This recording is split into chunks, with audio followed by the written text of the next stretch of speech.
आज से हजारों साल पहले, जब ये दुनिया शक्तियों से समृद्ध थी, जादू धरती पर नदियों की तरह बहता था, तब फलता फूलता था इतिहास का सबसे बड़ा और रहस्यमयी माहेशमती साम्राज्य। ये कोई साधारण राज्य नहीं था। यहां हवा में तंत्र मंत्र की शक्ति गूंजती रहती थी।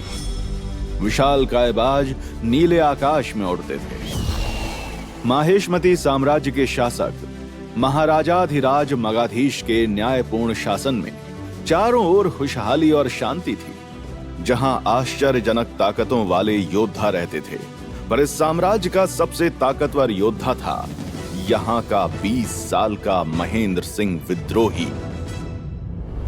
महेंद्र सिंह सबका प्यारा, सबका दुलारा और सबका रक्षक था। माहेशमती की जनता उस पर जान छिड़कती थी। उसकी वीरता की कथाएं साम्राज्य के हर कोने में गूंजती थीं। पर एक दिन एक श्राप की वजह से उसे चोर समझकर काल कोठरी में डाल दिया महाराज मगाधीश ने और मौत की सजा सुना दी। इस घटना के हजारों साल बाद एक शिव मंदिर के बाहर उस बच्चे के रोने की आवाज से मानो पूरा प्रांगण गूंज रहा था। रोज 4 बजे सुबह मंदिर आकर सेवा करने वाली शांति देवी ने जब ये आवाज सुनी तो मानो उनका कलेजा फट पड़ा। शादी के दूसरे ही साल एक बच्चे को गोद में लिए शांति देवी विधवा हो चुकी थी। इसलिए इस अनजान और बेसहारा नन्हे बच्चे के रोने का मतलब उन्हें अच्छे से पता था कि उसे भूख लगी है। भगवान को भूलकर वो बच्चे की तरफ दौड़ी। एक गजब की आभा थी उस चिथड़े में पड़े उस बच्चे के चेहरे पर, मानो उस रात आसमान से टूटकर ध्रुव तारा जमीन पर आ गया हो। बच्चे को देखते ही शांति की ममता किसी ज्वार भाटे वाले समुद्र की तरह उमड़ पड़ी।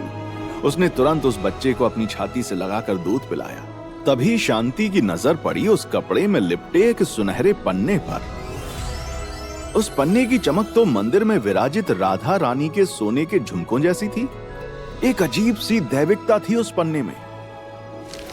शांति ने जैसे उस पन्ने को उठाने की कोशिश की, अचानक से तेज हवाएं चलने लगी।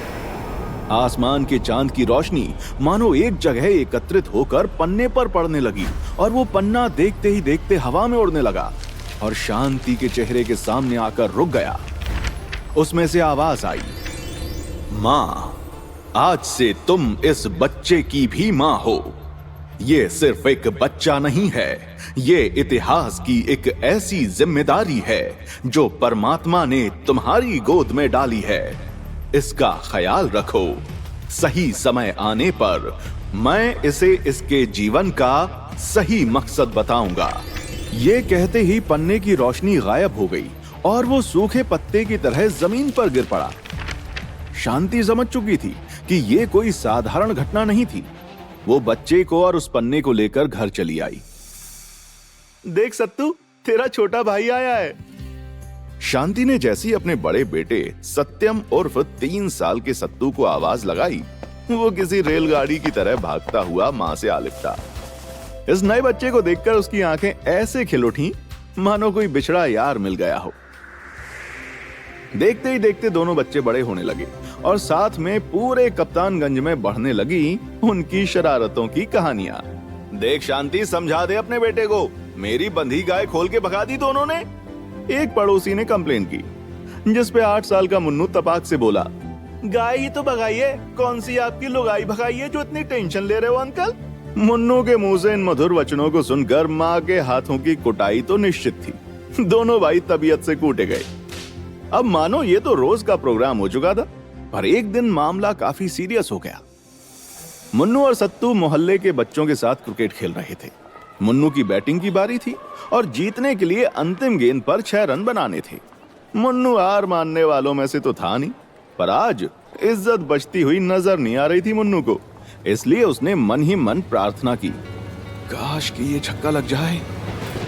जैसे ही मुन्नू ने सोचा, उसके बल्ले से बिजलियां कौंधने लगी। सब डरने लगे और जैसे ही उस बल्ले ने आती हुई गेंद को छुआ, वो बॉल सनसनाते हुए किसी रॉकेट की तरह मानो अंतरिक्ष की तरह उड़ान भर चुकी थी और मुन्नू के हाथ में पड़े उस बैट की धज्जियां उड़ चुकी थी। सिर्फ हैंडल हाथ में रह गया था। ये नजारा गांव वालों ने सिर्फ फिल्मों में देखा था। इसे हकीकत में देखकर मानो सब हिल गए। ये जादू हुआ कैसे? लोग तरह तरह की बातें करने लगे। इतनी ताकत कहां से आ गई इस बच्चे में? अरे मुझे तो लगता है ये कोई काला जादू का खेल है। अरे भाई, मुझे तो पहले से ही शक था। इसकी माँ इसे किसी तांत्रिक से लेकर आई है। नन्ही उम्र में ये ताने सुनकर मुन्नू सहम गया, पर ये देखकर सत्तू कहाँ चुप रहने वाला था। अबे चमन चिंदी चोरों, भूत की औलादों, अगर किसी ने मुन्नू को कुछ कहा तो खोपड़ी की खटिया में खटमल छोड़ देंगे, छाती पर बैठ के गर्दन मरोड़ देंगे, माँ कसम दोनों आंखों की ट्यूबलाइट फोड़ देंगे। सत्तू ने धमकी तो दे दी, पर बात ज्यादा दिन तक दबने वाली नहीं थी। कुछ दिन बीत गए। लोगों के दिमाग से बात लगभग निकल ही गई थी कि होली पर एक और कांड हो गया।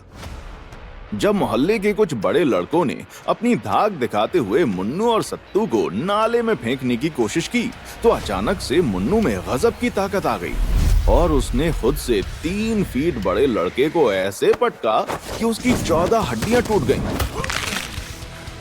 मुन्नू खुद हैरान था कि अचानक से उसके पास इतनी शक्तियां कहां से आ जाती हैं। पर इस घटना के बाद धीरे धीरे पूरा मोहल्ला मुन्नू और उसके परिवार पर काला जादू के इल्जाम लगाने लगा, जिससे उसका जीना मुश्किल हो गया और शांति को अपने बेटों को लेकर शहर बदलना पड़ा। मुन्नू ने उस घटना के बारे में कई बार मां से पूछा, लेकिन मां ने हर बार बहाने से बात टाल दी, क्योंकि पन्ने ने उनको कहा था कि समय आने पर वो खुद मुन्नू को सब कुछ बताएगा। इस जानकारी से अनजान मुन्नू इस जिंदगी और दुनिया को अपना सच मान बैठा था।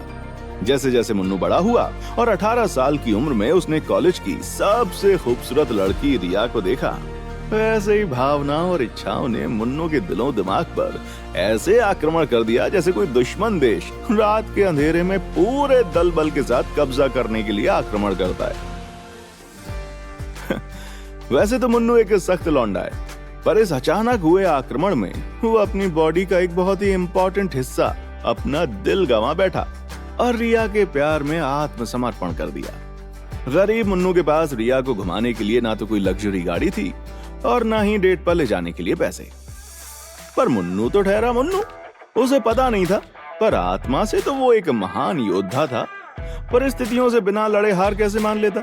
एक दिन उसने तय किया कि वो रिया को अपने दिल की बात बताएगा। उसे यकीन था कि रिया ऐसी लड़की है जो पॉकेट में पैसे से ज्यादा उसके प्यार को देखेगी और उसे स्वीकार कर लेगी। पर समय ने तो मुन्नू के लिए कुछ और ही तय कर रखा था और अब वो समय आ चुका था जब मुन्नू को उसका असली मकसद मिलने वाला था, क्योंकि दुनिया में बड़े बड़े कांड दिल टूटने से ही शुरू होते हैं और खोपड़ी टूटने पर खत्म। मुन्नू ने अपने परम मित्र और भाई सत्तू से राय ली। प्यार के मामले में बेचारा सत्तू भी 0 बटा सन्नाटा ही है, पर राय देने में तो चाणक्य बनने में देर नहीं लगती। सत्तू की सस्ती राय लेकर मुन्नू उस दिन एक हाथ में अपना दिल, दूसरे हाथ में 10 रुपए का गुलाब का एक फूल लिए कांपती टांगों के साथ रिया के पास जाकर खड़ा हो गया। रिया अपनी सहेलियों के साथ बातें कर रही थी। अचानक से सब चुप हो गए और घात लगाए बिल्लियों की तरह उसे घूरने लगे। मुन्नू ने इमोशंस को थोड़ा कंट्रोल किया और अपने दिल की बात ऐसे बोली जैसे टीवी पर न्यूज पढ़ी जा रही हो।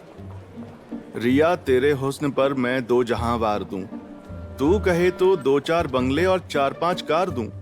एक बार मेरे प्यार को स्वीकार कर ले मेरी जान, तेरे प्यार में पाजी जैसा हैंडपंप उखाड़ दूं। ये सुनते ही सारी लड़कियां हंस पड़ी। मुन्नू ने सुन रखा था कि लड़की हंसी तो फंसी, पर उसे पता नहीं था कि आज वो फंसने वाला है बुरी तरह से। रिया ने तुरंत अपने हंसी के पीछे की घृणा दिखाते हुए मुन्नू से कहा, तुम जैसे फटीचर भिखारी की गर्लफ्रेंड बनूंगी मैं? हाँ, रिया मल्होत्रा नाम है मेरा, तुमने सोच भी कैसे लिया ये? रिया की बात सुनकर मुन्नू का चेहरा ऐसे उतर गया जैसे बारिश आने पर सूखते कपड़े उतार लिए जाते हैं।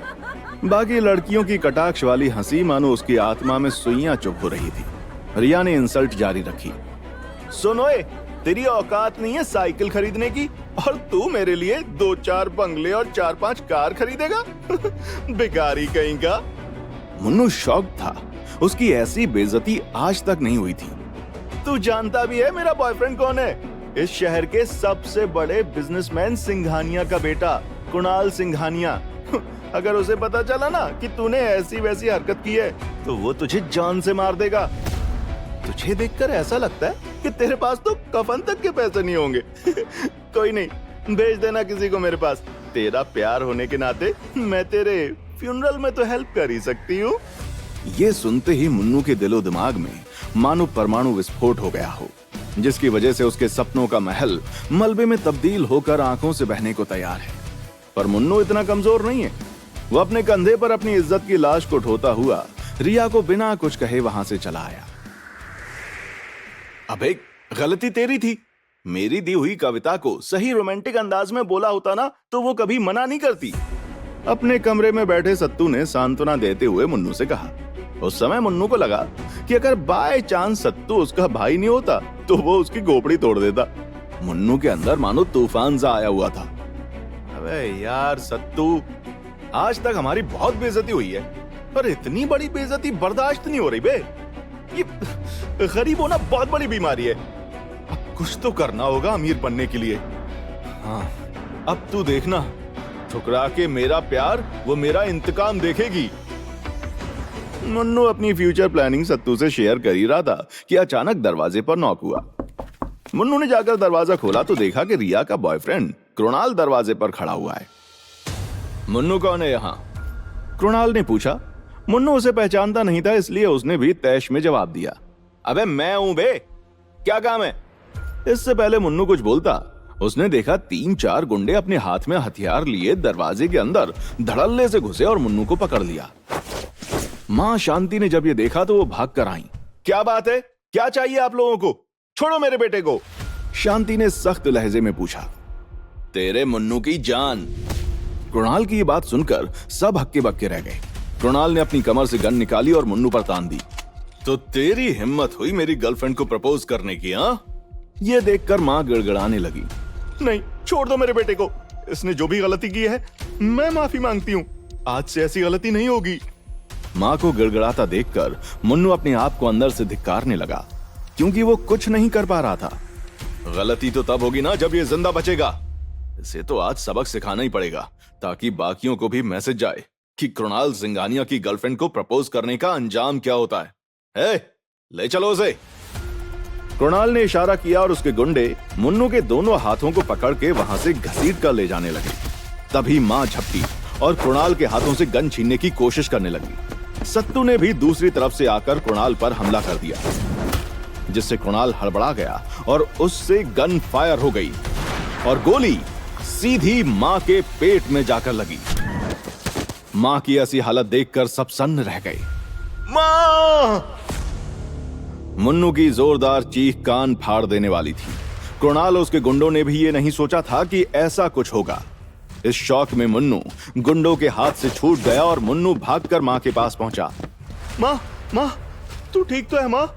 मां को घायल देखकर मुन्नू के अंदर गुस्से की आग जलने लगी और देखते ही देखते उसे लगा जैसे उसके अंदर चिंगारियां सी कौंध रही हैं। उसे अपने अंदर ऊर्जा की ताकत महसूस होने लगी और उसने कृणाल के मुंह पर एक मुक्का जड़ दिया। देखते ही देखते कृणाल जमीन से 10 फीट ऊपर उड़ते हुए सीधा छत से जाकर टकराया, जिससे छत में दरार पड़ गई। मुन्नू अपने अंदर इस असीम ताकत को देखकर खुद हैरान था। ये सब देखकर कृणाल के गुंडों ने मुन्नू और सत्तू पर हड़बड़ा कर गोली चला दी। मुन्नू गोली को सत्तू तक पहुंचता हुआ देख रहा था। वो सत्तू को बचाने के लिए कूदा, पर उसे पता था वो सत्तू तक नहीं पहुंच सकता। सत्तू नहीं! मुन्नू अपनी कोशिश में हारने ही वाला था कि उसे लगा जैसे उसके आसपास सब कुछ रुक गया है। तभी पूरा कमरा मानो एक दैविक रोशनी से जगमगा गया। मुन्नू हैरान था। उसने देखा कि मां के संदूक में से सूरज सा जगमगाता हुआ एक सुनहरा पन्ना हवा में उड़ते हुए उसकी तरफ आ रहा है।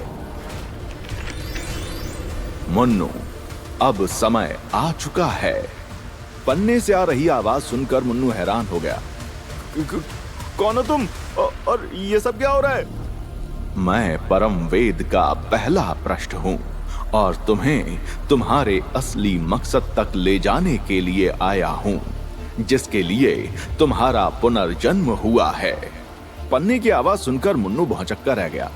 अबे क्या पुनर्जन्म? मेरी माँ और भाई खतरे में हैं। मुझे कहीं नहीं जाना, पहले इनको बचाना है। इन्हें बचाने के लिए तुम्हें खुद पर लगा श्राप मिटाना होगा। तुम्हें माहेशमती जाना होगा। पन्ने की सख्त आवाज सुनकर मुन्नू ने पूछा, मैं उन्हें बचाने के लिए कहीं भी जाने के लिए तैयार हूँ। बोलो कौन सी जगह है माहेशमती?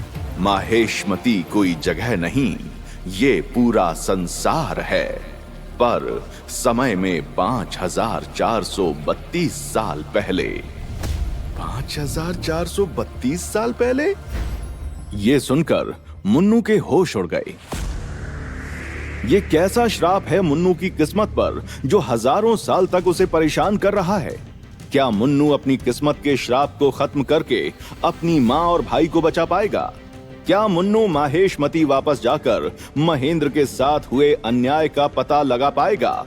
इन सभी सवालों के जवाब जानने के लिए सुनिए रोमांच और तिलिस्म से भरी माहेशमती के वीर मुन्नू की होश उड़ा देने वाली कहानी, माहेशमती की महागाथा।